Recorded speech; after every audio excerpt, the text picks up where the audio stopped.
इस कहानी की शुरुआत में हमें डगलस नाम के एक आदमी को दिखाया जाता है। इसे पेंटिंग कलेक्शन का बहुत ही ज्यादा शौक है और यह एक पेंटिंग को लेकर अपने घर पे जाता है। यहाँ पर हम देखते हैं कि डगलस अपने फैमिली के सभी मेंबर को यह बताता है कि मेरा पेंटिंग का कलेक्शन अब पूरा हो चुका है, लेकिन हम देखते हैं कि डगलस की फैमिली डगलस के बातों को इग्नोर करते हैं, जिसकी वजह से डगलस गुस्सा होकर यहाँ से चला जाता है। जब डगलस आईने के सामने जाता है तो वह देखता है कि उसके शरीर पर बस खून ही खून लगा है। इसलिए डगलस वापस से अपने फैमिली के पास में जाता है तो वह देखता है कि उसके फैमिली के सभी लोग अब मर चुके हैं और इन सभी को जान से मारने वाला कोई और नहीं बल्कि डगलस खुद ही था। इसके बाद डगलस गन को लेकर पेंटिंग से बातें करता है, जैसे कि यह पेंटिंग इसकी बातें सुन रही हो। डगलस इन सभी पेंटिंग से कहता है कि तुम सबने मुझे अपने फैमिली को जान से मारने के लिए मजबूर किया, लेकिन इससे पहले कि डगलस कुछ करे तभी उसका गन पेंटिंग के अंदर में चला जाता है और इसके बाद यह पेंटिंग डगलस को भी जान से मार देती है। इसके कुछ दिनों के बाद हम देखते हैं कि इन सभी पेंटिंग की नीलामी की जाती है, लेकिन इसी दौरान यह शर्त रखी जाती है कि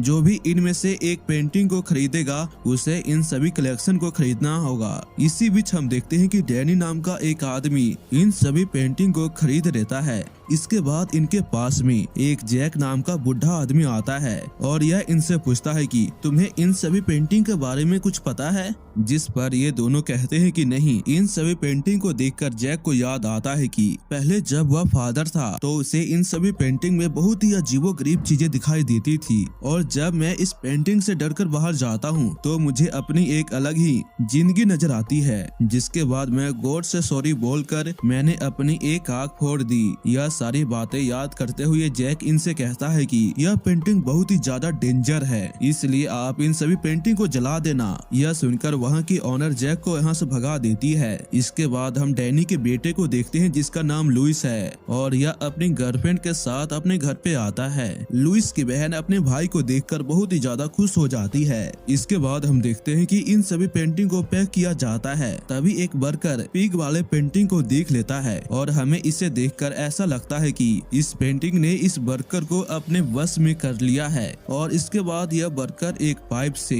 इतना ज्यादा पानी पीने लगता है कि इसका पेट ही फट जाता है, जिसकी वजह से इस वर्कर की यहीं पर मौत हो जाती है। और इन सभी के बावजूद भी इन सभी पेंटिंग को इनके घर पे भेज दिया जाता है। इसके बाद यह सभी लोग इन सभी पेंटिंग को अपने घर की अलग अलग जगह पे लगा देते हैं और शेर की पेंटिंग को लुइस के रूम में लगाया जाता है ताकि वह इन सभी पेंटिंग को देखकर मोटिवेट हो सके और अच्छे पेंटिंग बना सके, क्योंकि लुइस भी एक पेंटर है। इसके बाद हम जीना को देखते हैं जो अपने रूम में बकरे वाली पेंटिंग देख रही थी। जब जीना बकरे की आँख को देखती है तो उसके बाद वह बहुत ही अजीब हरकतें करने लगती है। इसके बाद हम लुइस की बहन डोना को देखते हैं जो सांप वाली फोटो देख रही थी, जिसके बाद ये सांप वाली फोटो डोना को अपने बस में कर लेता है। इसके बाद हम जैक को देखते हैं जो एक बार में बैठकर उस मरे हुए वर्कर के दोस्त के साथ में बातें कर रहा था और यहीं से जैक को पता चलता है कि इसका दोस्त मरने से पहले एक पिग वाली पेंटिंग को घुरता जा रहा था। यह सुनकर जैक कहता है कि यह पेंटिंग लोगों को उसके खाने की इच्छा को बहुत ही तेजी से बढ़ा देता है, चाहे उसकी मौत ही क्यों ना हो जाए, और इसी वजह से उस वर्कर की पानी पीने से मौत हुई। इसके बाद हमें लुइस को दिखाया जाता है जब यह पेंटिंग बना ही रहा होता है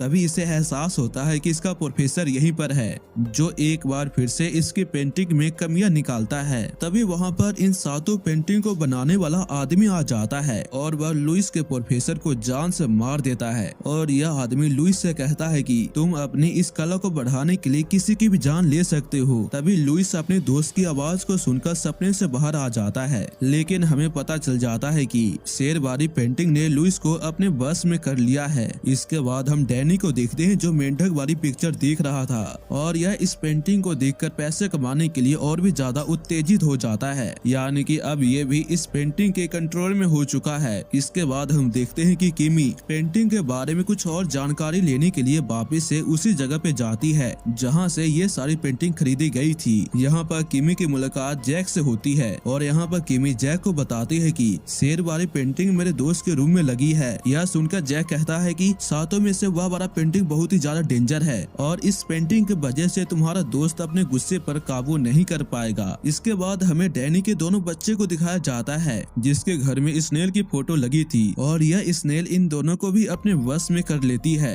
इसके बाद हम लुइस को देखते हैं जो शेर की पेंटिंग को देखता जा रहा था। तभी वह इस पेंटिंग के अंदर में चला जाता है जहाँ पर पहले डेरियस अच्छी पेंटिंग न बनाने की वजह से चला गया था। इसके बाद हम डेरियस के फ्लैशबैक को देखते हैं और जब डेरियस से अच्छी पेंटिंग नहीं बन रही थी तो वह अपने ब्लड से पेंटिंग बनाना शुरू करता है। यहाँ तक कि डेरियस अपनी पेंटिंग में इंसानी चमड़ी का भी यूज करता है। इसके बाद हम जैक को देखते हैं जो किमी को बताता है कि यह सातों पेंटिंग इंसान के अंदर 7 पापों को बढ़ाती है, जिसमें पिग वाली पेंटिंग बहुत ही ज्यादा खाने के लिए, मेंढक लालच को, स्नेल आलस को, शेर गुस्से को, सांप जेलस को और मोर घमंड को दर्शाती है और इन सभी में आखिरी बकरा लिस्ट को दर्शाता है। इसलिए तुम्हें इन सभी पेंटिंग को जला देना होगा, नहीं तो तुम्हारे दोस्त की सभी फैमिली मारी जाएगी। लेकिन यह इसकी बातों पर विश्वास नहीं करती और यहाँ से चली जाती है। इसके बाद किमी लुइस के घर पे जाती है तो उसे लुइस की एक रिंग मिल जाती है जिससे लुइस किमी को देखकर उसे प्रपोज करने वाला था। दूसरी ओर हम डोना को देखते हैं जो पार्टी में गई थी और वहाँ पर डोना का क्रश बॉबी भी मौजूद था।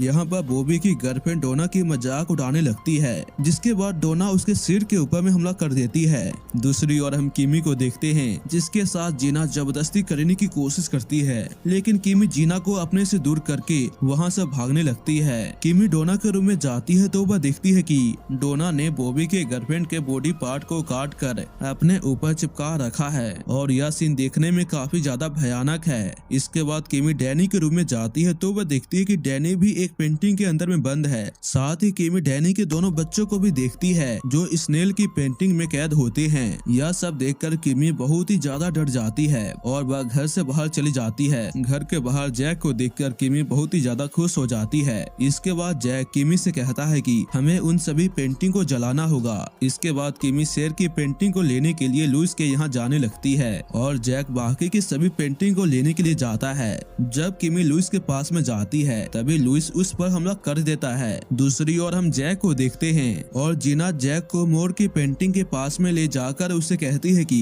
तुम एक फादर हो इसलिए तुम्हें अपने ऊपर घमंड करना होगा और इसी वजह से जैक इस पेंटिंग के अंदर में चला जाता है। दूसरी ओर जब लुइस से किमी के ऊपर हमला करने वाला था तभी किमी उसे अपना रिंग दिखाती है जिस रिंग से लुइस से किमी को प्रपोज करने वाला था। इस रिंग को देखकर किमी होश में आ जाता है और इस मौके का फायदा उठाकर किमी शेर वाली पेंटिंग को जला देती है जिसकी वजह से डेरियस भी पेंटिंग से बाहर आ जाता है। इसी बीच जिना एक कुल्हाड़ी लेकर इन्हें जान से मारने के लिए इनकी ओर आती है, लेकिन तभी वहाँ पर डेरियस आकर जिना को पकड़ लेता है और बाकी के सभी पेंटिंग को जलाने के लिए कहता है। इसी बीच जब किमी बकरे की पेंटिंग को लेने के लिए उसके पास में जाती है तो पेंटिंग के अंदर का बकरा उसे पेंटिंग में खींच लेता है जिसके अंदर बकरा किमी को जान से मारने की कोशिश करता है। इसके बाद लुइस से सभी पेंटिंग को जलाने के लिए एक जगह पर इकट्ठा करता है। पेंटिंग के अंदर हम किमी को देखते हैं और तभी वहाँ पर जैक आकर इस बकरे को रोकने की कोशिश करता है जिसके बाद किमी भागकर यहाँ से निकल जाती है। उसी जगह पर किमी को डैनी के दोनों बच्चे मिल जाते हैं जो स्नेल के अंदर में कैद थे। इसके बाद किमी इन दोनों को यहाँ से निकाल लेती है। इसके बाद हम लुइस को देखते हैं जो इन सभी पेंटिंग को जला देता है जिसके बाद किमी के साथ दोनों बच्चे भी बाहर आ जाते हैं और इसी के साथ यह कहानी यहीं पे खत्म हो जाती है।